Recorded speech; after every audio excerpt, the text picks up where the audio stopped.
Больше 2500 одиннадцатиклассников сегодня сдавали экзамен по математике. На одном из сыктывкарских пунктов проведения ЕГЭ выпускникам удачи пожелали сенатор Валерий Марков и вице-премьер Наталья Михальченкова. Они лично оценили уровень безопасности как на входе, так и в аудиториях.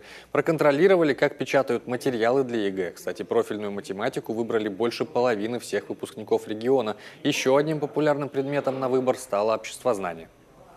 Процедура единого государственного экзамена серьезно совершенствуется, она становится высокотехнологичной, но главное в ней – это, конечно, спокойствие ребят и их способность в соответствии с контрольно-измерительными материалами, которые получаются непосредственно в аудитории сегодня, посредством быстрой технологии печати, ответить на вопросы и показать, конечно, максимально высокий результат. Поэтому на сегодняшний день мы настраиваем ребят и в течение освоения образовательной программы на то, чтобы эта процедура не была для них новой. У нас есть пробные, репетиционные, отработка идет преподавателями с ребятами для того, чтобы в день сдачи единого государственного экзамена для них было все достаточно привычно.